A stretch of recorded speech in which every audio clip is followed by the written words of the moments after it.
안녕하세요. 결혼한 지 8년 차, 7살 된 아들을 키우고 있는 40대 워킹맘입니다. 아니, 40대 이혼녀라고 해야겠네요. 이미 이혼한 남편과 어떻게 만났고, 어쩌다 사랑에 빠졌고 그런 이야기는 굳이 해서 뭐 하겠어요? 하지만 제가 어쩌다 이혼까지 하게 된 건지 이야기하려면 간단히 설명은 해야겠네요. 남편과 저를 이어준 사람은 다른 사람도 아니고 바로 저희 아버지세요. 저희 아버지는 자동차 부품을 생산하는 작은 회사를 운영하고 계시고 남편은 저희 아버지 회사의 직원 중 한 사람이었지요. 당시 제 나이는 33이었는데 저는 그게 결혼하기에 늦은 나이라고 생각하지 않았어요. 결혼에 대해 크게 생각이 있었던 것도 아니고요. 하지만 저희 아버지는 꽤나 조바심이 나셨던 모양입니다. 게다가 저보다 어린 사촌이 먼저 결혼해 딸을 낳았거든요. 그러면서 작은아버지가 완전 손녀바보가 되셨는데 저희 아버지는 그게 그렇게 부러우셨다네요. 그런 이야기를 하시면서 아버지가 괜찮은 사람 같다고 한번 만나보라며 제 남편과의 만남을 주선하셨으니 딸로서 싫다 소리를 어떻게 하겠어요? 내키진 않았지만 효도한다 생각하고 나갔던 자리였습니다. 그리고 나중에 알게 된 일이지만 남편은 남편대로 사장이 자기 딸을 만나보라 하니 엄청나게 부담스러웠대요. 남편도 저만큼이나 내성적인 성격이거든요. 그렇지만 남편도 거절할 만한 입장이 못 되었다고요. 그래서 사회생활한다 생각하고 나온 자리였답니다. 하지만 의외로 저희는 첫 만남부터 소위 삘이 통했어요. 일단 대화가 잘 통하니까 아무래도 시간 가는 줄 모르겠더라고요. 남편은 제가 사장딸이라고 얼마나 도도하고 콧대 높게 행동할지 궁금했다는데 의외로 털털한 제 성격이 마음에 들었다나요? 하긴 이런 이야기가 지금 다 무슨 소용이겠어요? 그냥 그런 좋은 시절도 있었다는 거예요. 사귄 지 1년 좀 넘어서 본격적으로 결혼 준비를 시작했는데 남편 집안은 저나 저희 아버지가 생각했던 것보다는 조금 더 안 좋았어요. 일단 아버님이 몇 년 전 돌아가셨더라고요. 이후로 어머님이 생계를 위해 동네 초등학교 앞에서 분식집을 시작하셨다는데 그게 아무래도 동네 장사라 그런 건지. 이야기를 들어보니까 당신 먹고 살 정도만 벌리는 눈치대요. 그리고 남편은 일남일녀 중 장남으로 아래로 2살 어린 여동생이 있었는데 여동생과는 교류가 거의 없다고 했습니다. 어머님과 남편이 하지 말라는 결혼을 기어이 한 뒤로 먼 지방에 가서 산다고 들었어요. 사정이 이렇다 보니 남편이 매달 어머님께 50만 원을 보내드리고 있었는데 이건 뭐 자기가 벌어서 드리는 건데 제가 뭐라고 할 게 못 되었지요. 사실 제가 더 신경이 쓰였던 건 매달 보내드리는 돈보다 남편이 모아놓은 돈이었어요. 사회생활을 좀 늦게 시작했다고는 해도 모아둔 돈이 당시 3천 정도밖에 없었거든요. 저는 한 5천은 있었어요. 2천 차이 가지고 뭘 그러냐 하실지도 모르겠지만 딱 봐도 시댁에선 그 어떤 지원도 기대할 수 없는 상황이었으니 2천이 고작 2천으로 안 보였다고 해야 할까요? 그런데 처음에 남편을 소개해준 사람이 저희 아버지셨잖아요. 아버지께서 이 상황은 당신이 책임을 져야겠다고 생각하신 건지 아니면 그저 하나뿐인 딸인 저에 대한 사랑 때문이셨는지 선뜻 집 문제는 해결해 주신다 하시대요. 제가 결혼할 때만 하더라도 여자가 집을 해가는 일이 흔한 일은 아니었는데 말이에요. 그래서 더욱더 감사했네요. 다만 세금 문제도 있고 해서 완전히 제 명의로 해주신 건 아니었고요. 일단은 아버지 명의로 되어 있지만 안에 싹 다 고쳐줄 테니 들어와서 살라고 하셨어요. 그렇게 저희는 비교적 남들보다 수월하게 결혼 생활을 시작할 수 있었습니다. 그리고 저는 임신을 하면서 다니던 회사를 그만두고 아버지 회사로 들어갔어요.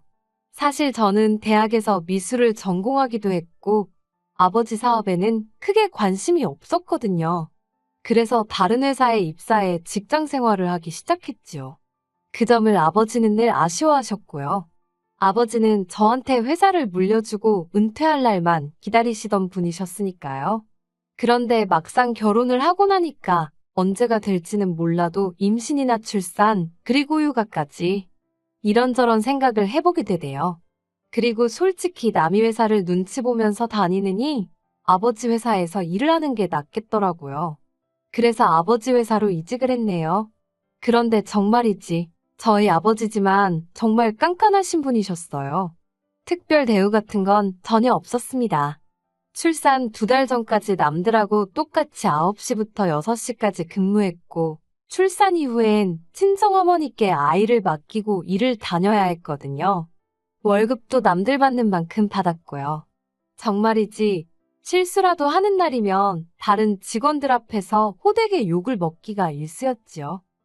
그래도 이후로 저희 결혼 생활 자체만 놓고 보자면 아무 문제가 없었습니다. 결혼하고 얼마 지나지 않아 건강한 아들을 출산했고, 남편 역시 아버지의 인정을 받아 회사 내에서 완전히 자리를 잡았으니까요. 이대로라면 몇 년 후에는 아버지의 바람대로 저희 부부가 회사를 물려받을 수도 있는 상황이었네요.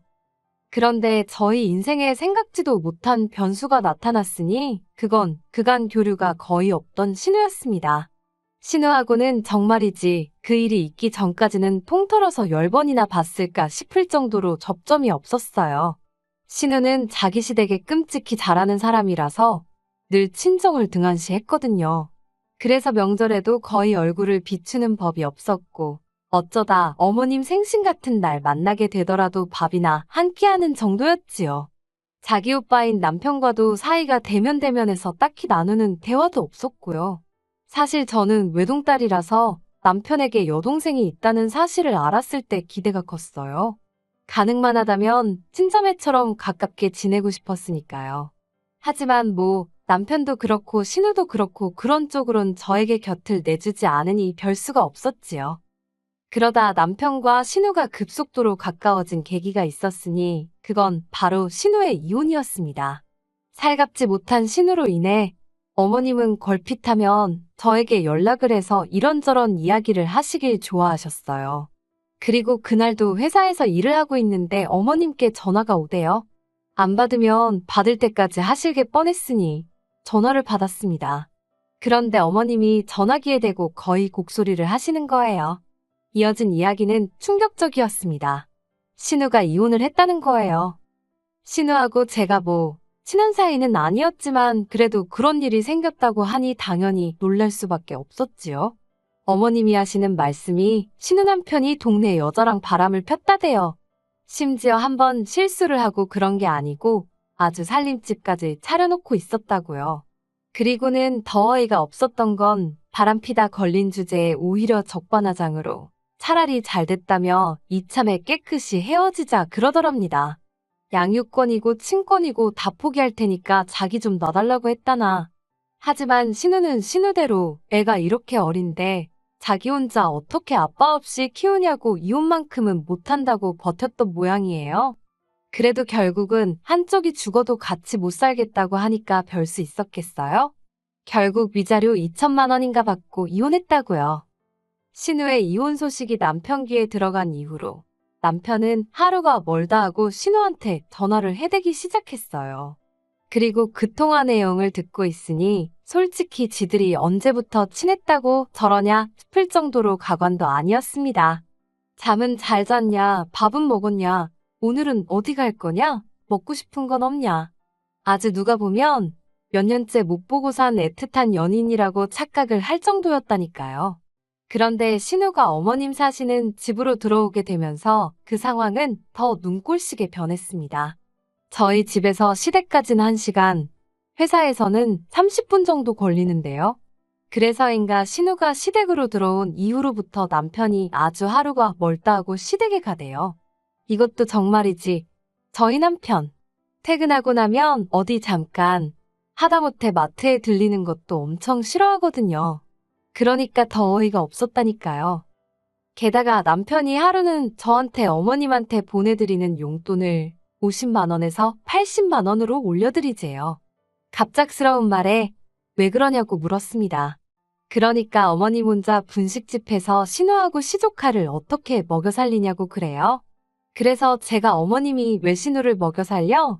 이제 신우도 돈 벌고 해서 살림에 보태야지 그랬어요.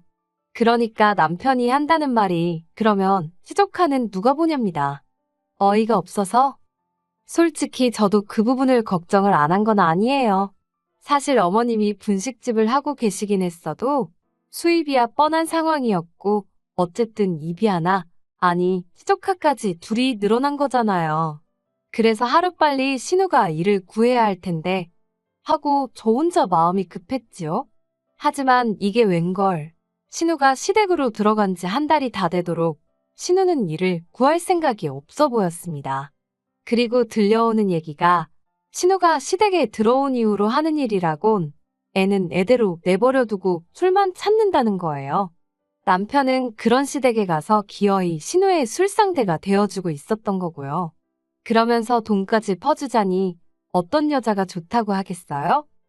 그래도 거기까지는 제가 별말 안 했습니다.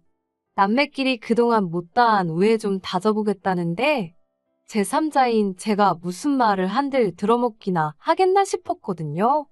일전에 한번 맨날 가냐고 한마디 했더니 부럽냐 질투하냐는 말 같지도 않은 소리를 들은 적도 있었고요. 그런데 남편이 저희 아이와의 약속을 깨기 시작하니까 그건 그냥 못 넘어가겠더라고요. 저희는 원래 토요일과 일요일 이틀 중 하루는 아들을 데리고 어디든 다녔어요. 저희가 서울에 사는 게 아니다 보니 서울 애들만큼 사교육을 시킬 수가 없었잖아요.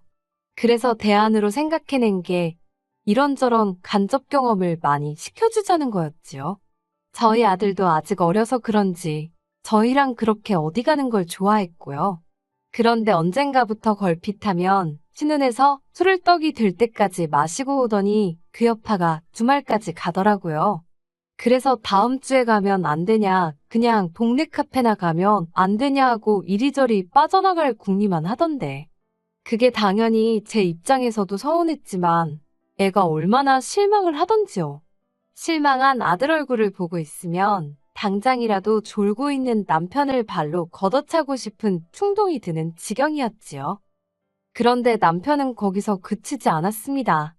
그렇게 약속을 미루다가 어딜 가게 되면 그때부터는 신우를 데려가고 싶어서 환장을 하는 거예요.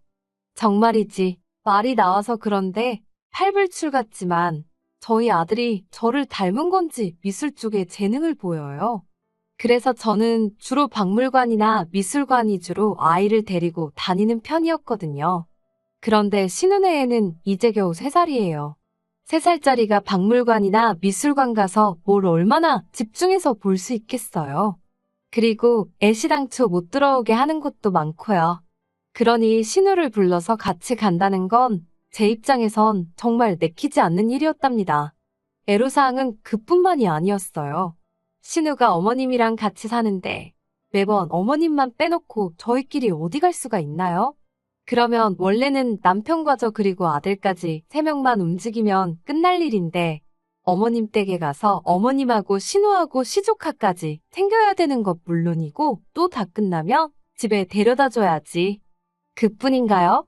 셋이서 10만 원이면 끝날 일이 어떨 때는 2배, 3배까지 들어가니까. 솔직히 남편이야 자기 가족이니까 한다 치고 저는 뭔가요? 결국 그런 일이 몇 차례고 반복되자 속에서 열이 올라서 참을 수가 없었습니다. 그래서 남편에게 당신이 슈퍼맨도 아니고 어떻게 두 가정을 다 책임지려고 하냐고 신우 사정이 딱하긴 하지만 신우나 시조카 일은 신우가 알아서 하게 내버려두라 했어요. 그러자 남편이 저더러 아무리 신우랑 저랑 피 한 방울 안 섞였다지만 같은 여자로서 너무 매정한 거 아니냐입니다. 그러면서 저더러 너도 엄마면서 아빠 없이 자랄 시조카가 불쌍하지도 않냐는 거예요. 자기는 하루가 멀다 하고 시조카가 눈에 밟혀 미치겠다나요. 그리더니 급기야 남편은 전혀 예상치 못했던 폭탄 발언을 했습니다. 다음 달이라도 당장 신우를 저희 집으로 데리고 오겠다는 거예요. 그리고는 저희 아들을 유치원에 보내는 대신 신우에게 맡기고 유치원비는 신우에게 줘야겠다나요. 그러면 신우는 용돈을 벌어서 좋고 동시에 저희는 믿을 만한 사람한테 아이를 맡기니 안심할 수 있어서 좋지 않냐며. 상황이 그렇게 돌아가니까 저도 말이 막 나가대요. 신우 뭘 보고 우리 애를 맡기냐고 소리를 질렀어요. 제대로 된 학위가 있기를 하냐, 그렇다고 뭐 하다못해 음식이라도 잘하냐고요. 그리고는 그렇게 신우가 눈에 밟혀 환장하겠으면 아예 당신이 시댁에 가서 살라 했어요. 가서 맨날 술이나 같이 퍼마시고 시조카도 키워주고 그러라 했지요.